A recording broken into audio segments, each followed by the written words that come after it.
Sage and Stone Homestead. My name is Heather. This week is 2 birthdays in our family. 2 of our kids are having their birthdays. We officially have 2 teenagers, which is really crazy.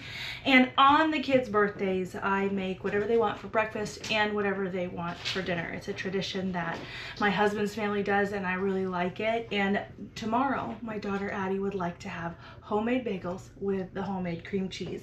So earlier today, I had a big bag of Chev hanging, and this is what it looks like right now. I've kind of blitzed it up a little bit with the immersion blender to help it smooth out a little bit more. I have already salted it. I'll tell you, the secret to making Chev cheese taste more like cream cheese is to add a little bit of sugar. This is something that I noticed when we started making ice cream using our Chev, is that somehow the ice cream tasted a lot more like cream cheese than the cream cheese that I had made, and really sugar is the only thing, and it is accurate. It does work. Ooh, making a mess already. So it is soft looking, but you know how when you let cream cheese sit out at room temperature, it gets soft? Same thing. The Chev has been culturing at room temperature. It was hanging up here at room temperature, and so this will get a little bit more solid in the fridge. Put the lid on that, and I'm actually going to make some more ice cream base with that later. Okay, now for the bagels. It has been a little bit since I actually used my sourdough starter. I have it here on the counter. I have been feeding it. I haven't been feeding it as often as it has needed to be fed, but I have kept it alive.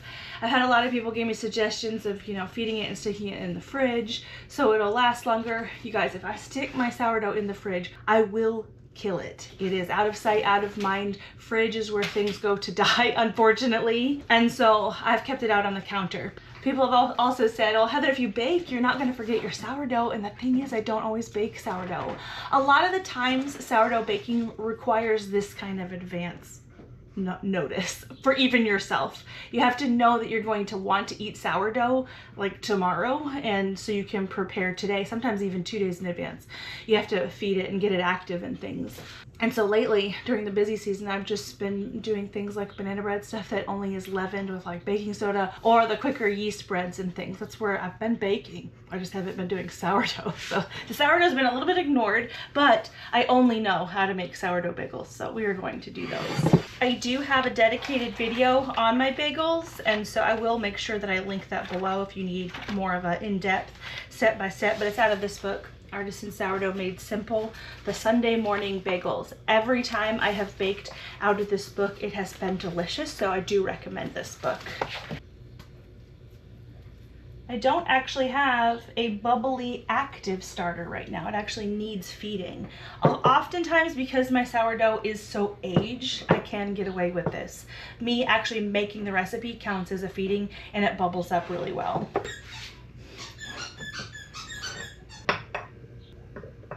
It is tradition to name your sourdough starter, and I think it was maybe around a year or 2 ago. I was talking on the camera saying, oh, my sourdough doesn't have a name, and so I was calling her what's her face the whole video, and I said, you know what, that's what her name is. We're gonna let it stick. So this is what's her face. She's good and fed. Just so you guys don't have to wonder what's going on, Nugget got a new toy, and it squeaks lightly. He loves it. So that's that noise in the background.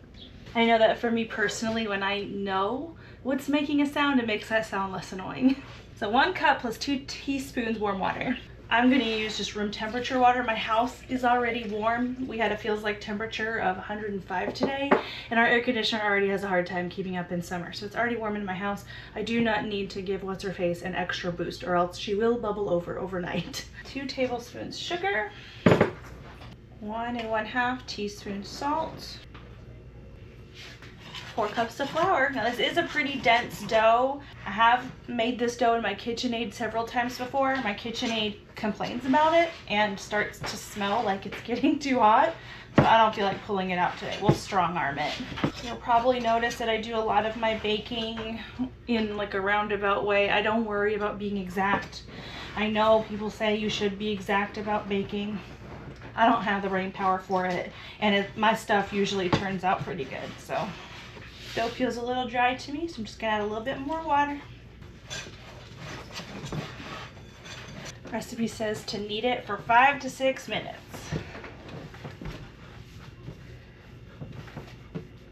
All right, there we go. I've got my arm workout for the day officially, and we have a nice smooth ball of dough.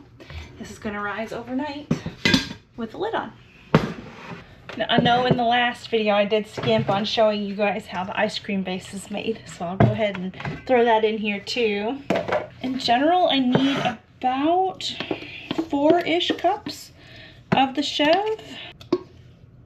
We may have a little bit less, but that will be okay. Usually I make the ice cream base with however much chev 1 gallon of milk will make, and that does vary season to season and goat to goat. As mentioned, this chev is already salted, and it does already have a little bit of sugar in it too.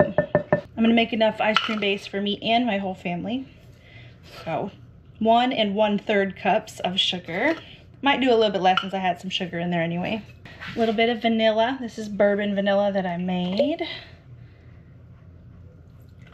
And then I fill this up to the 8-cup line with milk. Trusty immersion blender. That's perfect. Sometimes it's thicker than other times, but again, it depends on the chev. We have a Ninja Creamy as our ice cream churn of choice, but this ice cream base will work in other churn styles.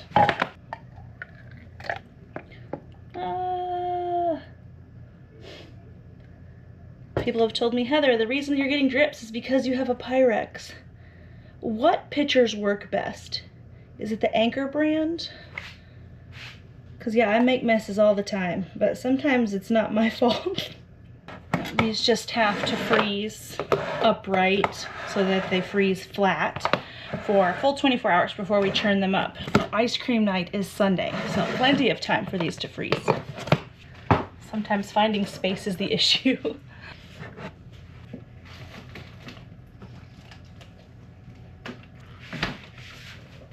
As I do every night, I just checked the weather, and it looks like we may be getting some thunderstorms starting at 2 a.m.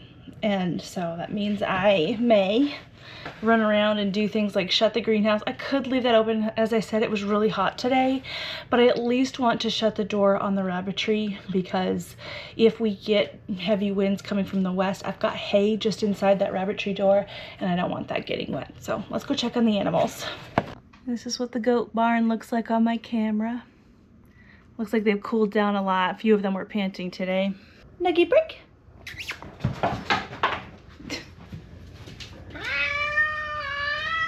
You're all right.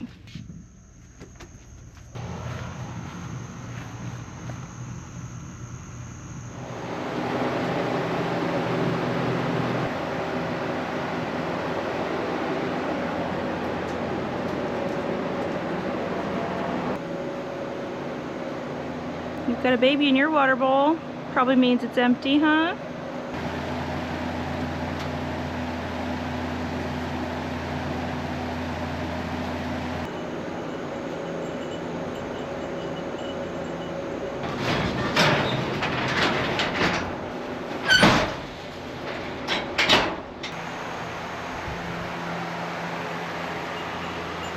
Hey, girls. Hey, sweetheart, you cooling down? Yeah. Look at all these chocolate chips. There's so much chocolate in our herd. It spreads fast. Yes, it does. It spreads fast. We love it. I'm still panting a little bit, right, girl? My Elpis line tolerates the heat the least.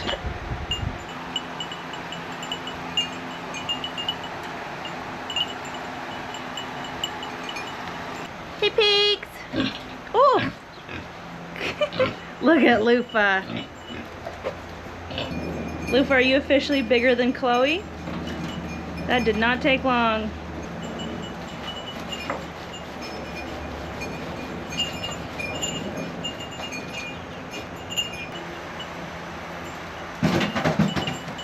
Fable Marie.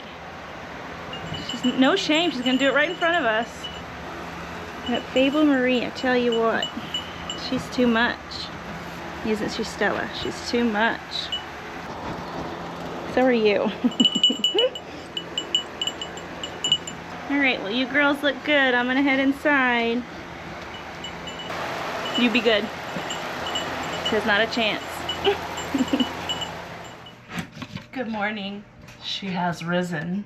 I used to actually take a break from sourdough during the summer because every time I worked with it, it would overproof. I'm starting to figure out, I think I figured this out more last year, that if I do things a little bit less ideally, the things work out better for me in summer. My house is just so hot in summer. So again, not warm water, and I didn't use the starter when it was bubbly and active, and it didn't seem to matter. Sometimes too, I will actually put the proofing bowl of dough on my bathroom floor because that is cooler.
Go a little longer. Wait, when was that shut off? Wait, hold on. That was off. Did the power go out? No. Okay, this has to heat back up and then these need some more time. I don't know when the oven shut off. Crisis averted. Yeah, that's much better.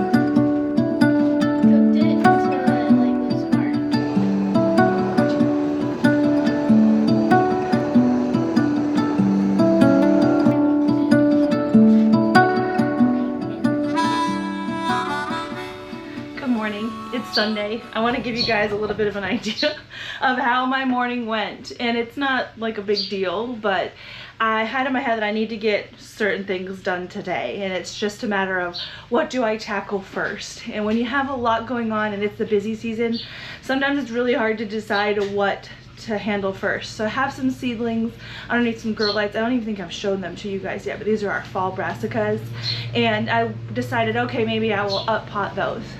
So I went to up pot those and then realized I need another bin to put my soil in because my soil bag that I have is starting to fall apart. Well, it just so happens that the bins that we also use for butchery, and we butchered some rabbits not long ago. The rabbits are still in the fridge inside those bins. So I said, okay, before I up pot my brassicas, what I'm going to do is debone at least one bin of rabbits so that I can have my bin. And then I went in the fridge to get the bin of rabbits and remembered that I had a cabbage and a big bag of kale that had to be dealt with, and that was sitting on top of the bin of rabbits. And so we will eventually get to up potting the brassicas, but first I'm going to be dealing with the brassicas that were on top of the rabbits that have the bin that I need for my soil to up pot the brassicas.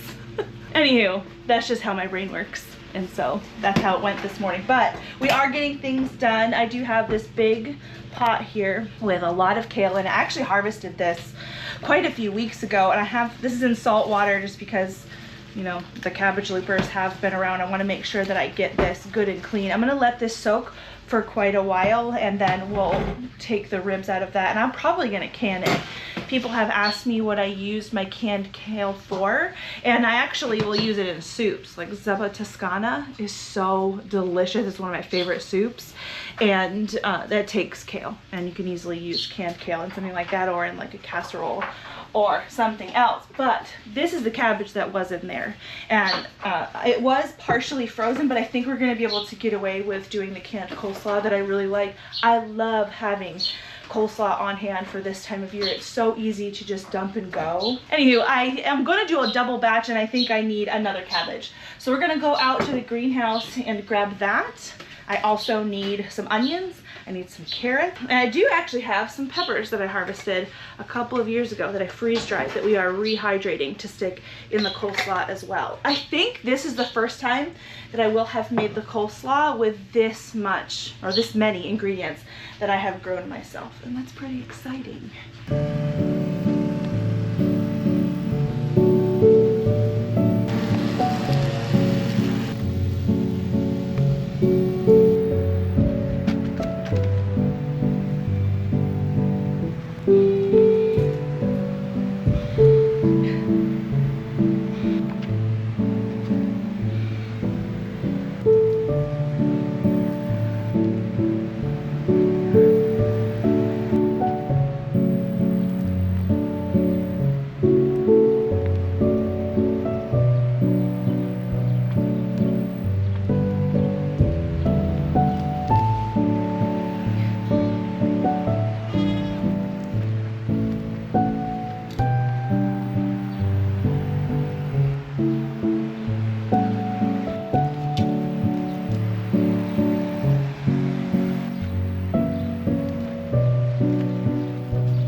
Here are the remaining ingredients for the coleslaw. I did pick my onions before they were ready, but if you need an ingredient and you have the ingredient, you might as well get the ingredient in the state that you have it. So these are perfectly fine for our uses for today. They haven't fully cured. When an onion is ready to come out of the garden, this part, the neck, will be all dried up and floppy.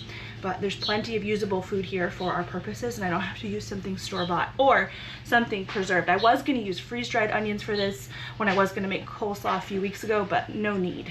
I will make sure to put the original recipe where I found this canned coleslaw in the description box below. I believe the channel name is Our Silver Moments. This is a Rebel canning recipe, meaning that it hasn't been approved by some sort of governing body like the National Center of Home Food Preservation. But having said that, I'm comfortable canning the coleslaw, and you'll have to use your own discretion if you choose to do this as well. So the recipe calls for, I'm doubling this, 14 cups of shredded cabbage, 2 large carrots. I've got several like medium-ish carrots, 1 large onion. I grabbed 3 medium-ish onions. I don't know if this was the best choice of tools.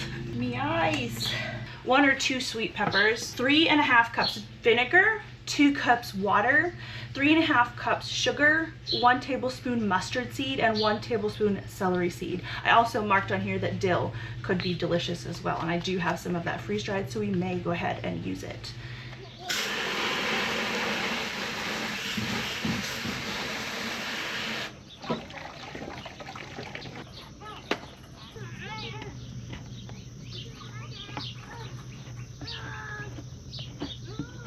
At one point, someone had sent me like a real nice fleshing knife, and I've used it, but I don't know, I guess maybe I'm just used to the pressure that I use with this. This is just a hive tool for beekeeping, and I have used it for a long time, and I've gotten really used to using it. And so I kept cutting through the hides when I had used like the real fleshing tool. I do wonder if that would be better to use with a thicker hide like a deer or a goat or something, but the rabbit hides are a little bit delicate. Now this rabbit, I'd have to ask my daughter how old he was, but this is actually the kids' garden rabbit. And while that might startle some, it was my daughter's choice to cull this particular rabbit. Lots of rabbit breeders understand that sometimes you do really cull for personality. And this rabbit used to have a really nice personality, but he started, I don't know, every time we would go to feed him, he'd like box at us and growl at us, and he was peeing on the kids all the time. We've never had a buck rabbit that would spray until this rabbit, and if you've never experienced that, it's really something else. The aim that they can have, my goodness. So even though that rabbit was a cull, they do have a replacement for him. I just sent her to go get the replacement rabbit, and she did want to keep this rabbit's fur. You know, sentimental. I understand. Just starting the hide to get going takes a little bit of work, but then it peels pretty easily usually. This has been salted for a few days. Yeah, this rabbit was a little bit older. Not quite a year, I don't think, but a little bit older, and so I don't have to be as delicate with this. Younger rabbit hides, like around 8-10 weeks, you're kind of pushing it. You can definitely do stuff with them. They're just a little bit more delicate, and so there might be a little bit more repair work. But the older the rabbit, the harder they are to skin, but the skin tends to be tougher and can handle a little bit of abuse. This is the first time that we have ever seen anything like this, and I'm gonna get you a little bit closer to him.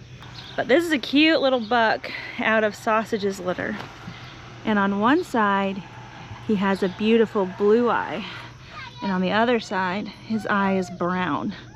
So he has heterochromia.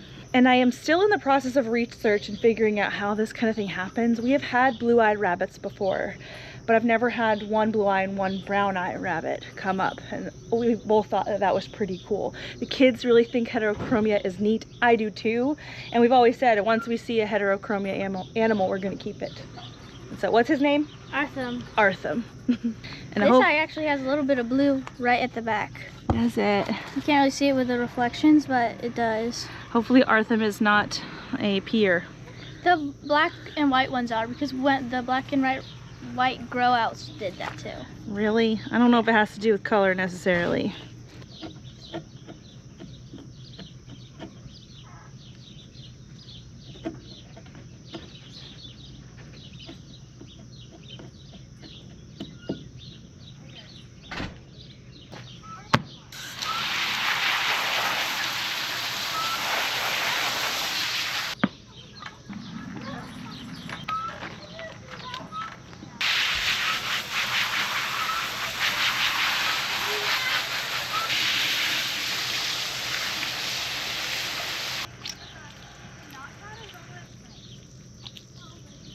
Probably sometime this fall I will actually make a video from start to finish on how we tan our rabbit hides, but I don't have that yet.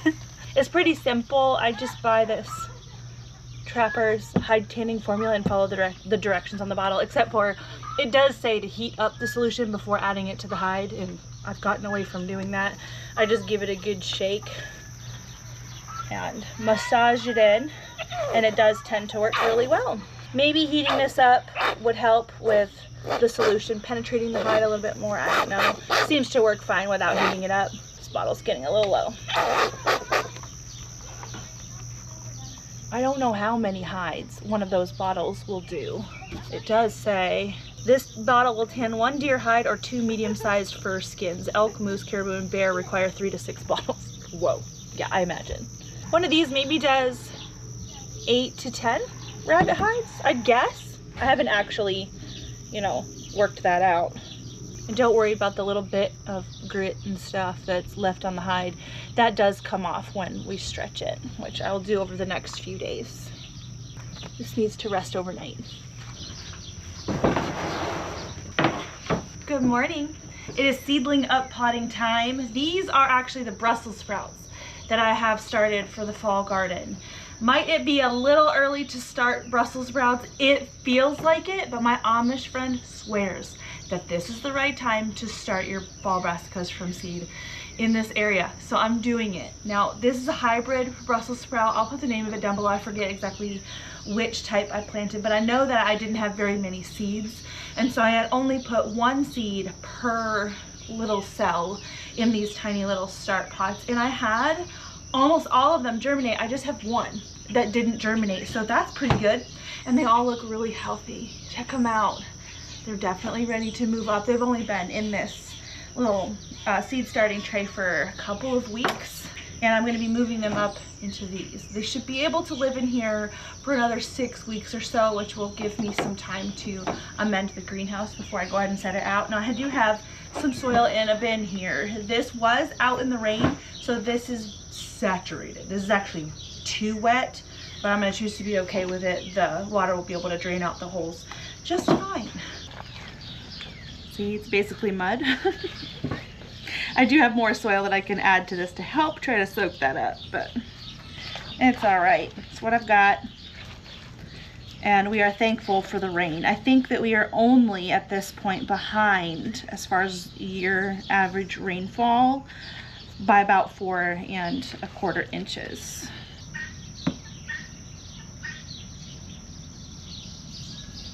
Beautiful little seedling. Perfect. Definitely ready to go, but not too far gone here.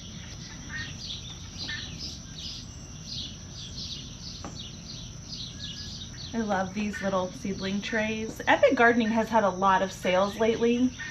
So if these are not on sale right now, keep watching the website. They will probably go on sale sometime soon. I do have a coupon code for Epic Gardening if you guys ever want to use it. It's available to use all the time. It does stack on top of the current sale, whichever sale that might be, and it gives you a little bit of a discount and gives us a little bit of kickback. So I appreciate it. I have really loved all of the seed starting stuff that I've gotten from them, and their grow lights actually have improved a lot since I bought my first grow lights from them.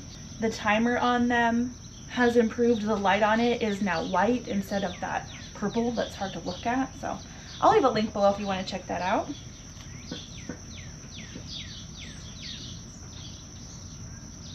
I decided I'd go grab one of the little kale seedlings and stick that in this empty spot because I can really tell the difference between the Brussels sprout and a kale. See that leaf? Definitely a kale, and the Brussels sprouts are a lot more rounded. But there we go.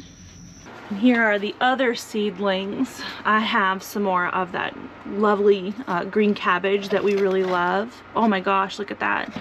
Long roots. This here is the purple of Sicily cauliflower. These guys really need to be potted up too. This is actually the perennial that I'm planning on putting in. 9-star cauliflower, a perennial cauliflower. I recently heard about this on Hugh Richards' channel. I started every seed that I had in one packet, and I need to give this quite a bit of space in the perennial garden. I do have a few beds that need filling once they are finally weeded, but these guys won't go in for another couple of months. So of course there's time for that, but they, you know, all of these really need to be up potted. And then here's the rest of the kale. This is that grow light setup. We really do like it. This is the white light. This is the blue light, or purple. Again, this is the older model. That's the newer model, which is much better. Good morning. Happy Wednesday. Today is the day that we figure out if Margie is pregnant. I actually got a call from the lab yesterday, and it wasn't important. They just told me I had a credit on file and I could use that instead of the money that I sent. But does confirm that they got her sample. Everything is fine with the sample. They said we'll get our answer today on whether or not Margie's AI took. Fingers crossed. In the meantime, I'm gonna make some basil tea. I've actually made quite a lot of basil tea that is warm. I just put the fresh leaves in, you know, a tea strainer, add boiling water. Pretty basic. It's kind of the same thing for iced tea, except we're going to put ice over it later. And this basil tea has been so refreshing. I'm very excited to try it cool, where I imagine it's going to be even more refreshing. Back here is the space where I have my cinnamon basil. You can see the echinacea is really taking off. I actually just came through yesterday and took off a ton of echinacea flowers so I could dry them, but there's many more coming, as you can see. But back here is the cinnamon basil.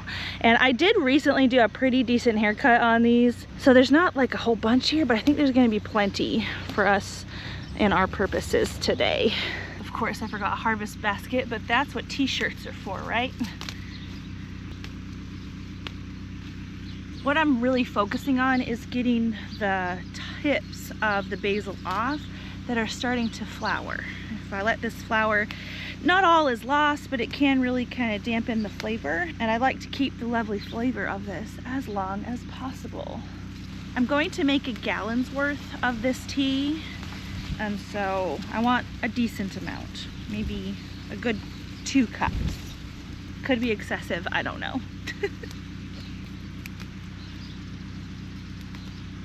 While we're here, because it's the rules, we've got to pick at least 3 weeds. Actually a good piece of grass underneath this salvia over here.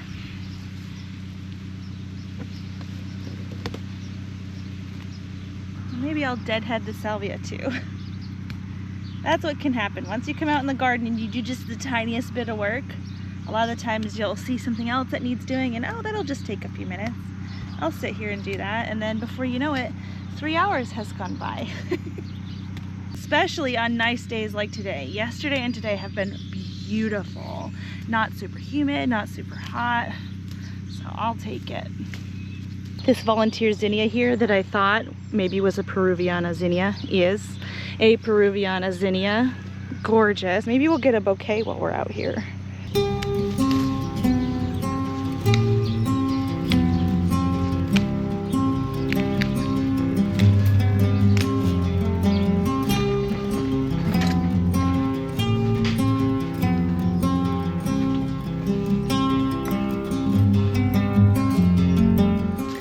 These leaves a little bit, help release some of the oils. I told you we were going to brew a gallon's worth. We are. I'm actually going to use this half-gallon jar to brew the tea. This is quite a lot of leaves for a half-gallon, and then we'll dilute it down. So I'm basically making a concentrate. Sweeten with honey. Again, this is going to look like a lot.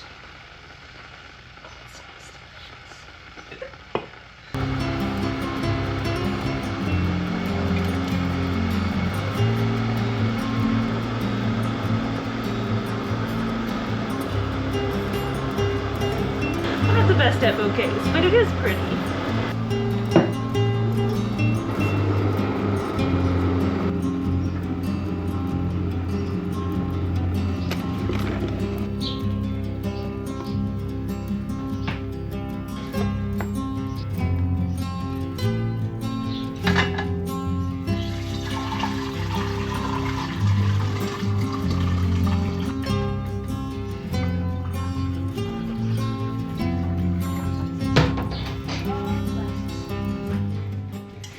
It's been several hours now, and I think that our tea is pretty well chilled. I do have some ice here too.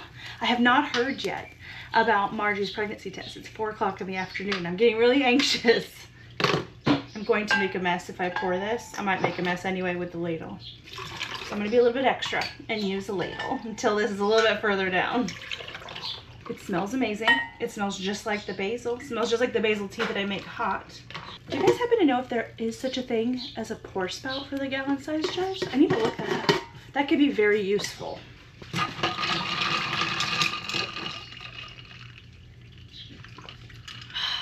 So dang good.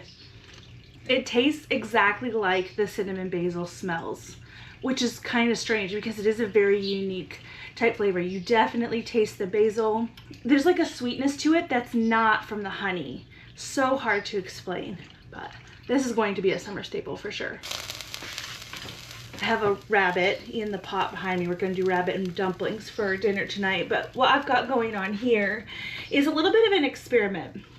I am trying to find like quicker and easier ways to do some of the things that I like to do when it comes to preserving milk. I have already figured out an easier way to make mozzarella than I have in the past. It's really close to the same. It just removes a couple of steps, which does matter when you have a lot going on. So I'll be ready to share that soon, but I'm hoping I can double up the cheese discovery and have found an easier and simpler way to make the mock Velveeta cheese that we also really love. Both of them are very good to put in the freezer. And so yeah, I'll have to fill you guys in on how well this works. It'll be in a later video, maybe like a month from now, but I'm working on it.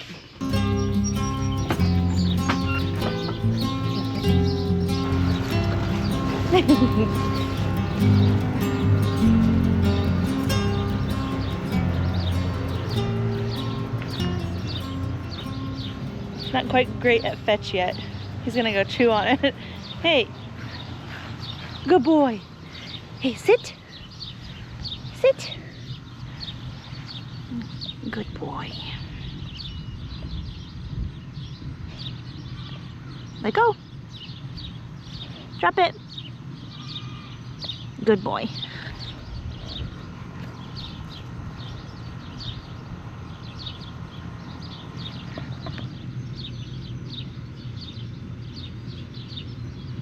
Oh, pee break. Good boy. Good boy. That was a bad throw. He doesn't care. Margie's test results came back, and you can probably tell by the look on my face that she is open. And if you don't know what that means, it's livestock breeder speak for not pregnant, which actually does surprise me. I could have sworn that Margie was bred. I feel like I know her really well, but maybe it was just wishful thinking. I never did see her come back into a heat, and she should have at least come back into heat once already. She should be coming back in relatively soon, and so I am going to go ahead and put her and Feral together tomorrow, I think. I may have to push it off a little bit because we do have some severe weather coming in, like overnight tonight, maybe into the morning, and I don't want them to be in a new situation and have to deal with that as well. Try this again. Ready? Go!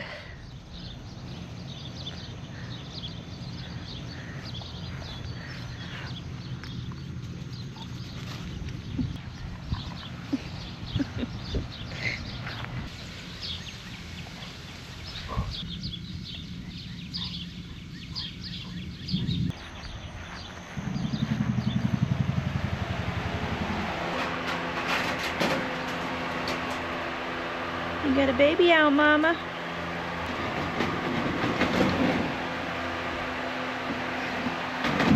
Ooh. Dang, she's really eating down the hay in here.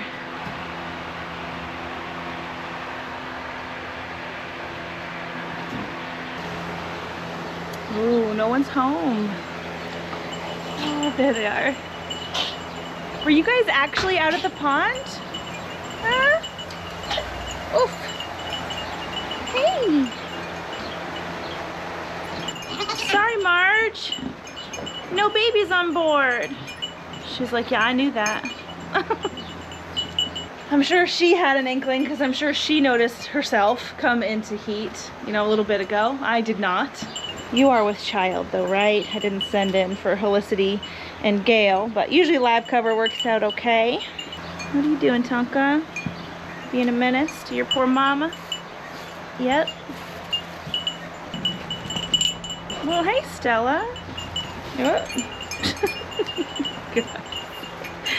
You got hung up there for a second, huh? Elpis loving the scratcher. You guys can't handle not being in the spotlight, huh? Sweet dang. Oh, Helicity. Last year's babies cannot handle it when this year's babies get more attention. I know, the transition is hard. Elpis, you did so great with your babies this year, as always. And Elpis's grandbaby looking good too. Oh goodness. Melee, seriously. Good morning. I actually have bread in the oven for the first time in a long time. The sandwich loaf, the sourdough sandwich loaf that I like to make, because, check it out, we are actually harvesting tomatoes. This is actually coming earlier than I expected this year. This here is a Belgian giant that's not so giant. And then the rest, I planted Belgian Giants, but then I got something else. I think this is a mix between a strawberry tomato and a Belgian Giant, but in any case, they look delicious. And I am excited about tomato sandwiches. I could really give or take sandwiches, you know what I mean? I usually will, if I've got the cold cut, I'll roll cheese up in the middle of it and dip it in something like ranch and eat it like that. We did that for a long time when we were gluten-free, and so I've gotten used to that, but we need bread for a good tomato sandwich. Also, I realized I forgot to update you on the coleslaw. Here it is. I actually had 1 jar break in the canner, which is always a bummer, but we did get 6 quarts plus a pint of the coleslaw, and I did end up wilting down and canning that kale. So I got 4 pints of that here. I do still need to wipe these off, get them labeled and onto the shelf, but maybe I'll do that later. It's supposed to rain. Also, this is how that hide is coming along. Addie is working on making it a little bit softer, but it's basically dry at this point. It just needs to be worked so that it's not, you know, stiff as a board. Good morning, birds. How goes it?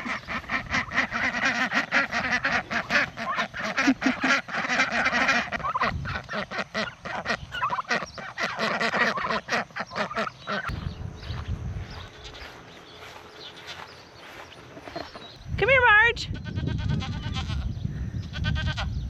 So I couldn't sleep last night because I had something on my mind.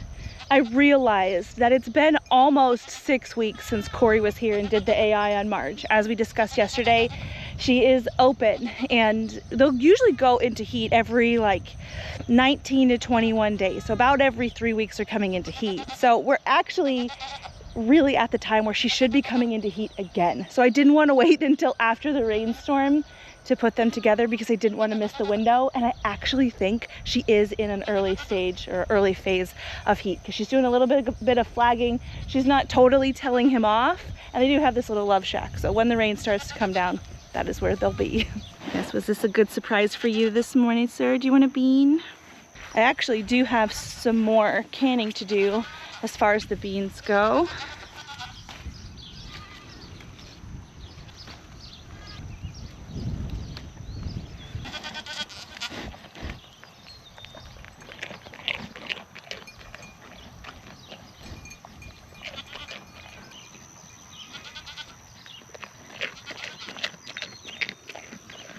Hey, Mar. How's it going, girl? She seems actually mildly interested in bear. I mean, she could breed any of my bucks, but I really want a feral daughter out of her. He's more interested in beans at the moment.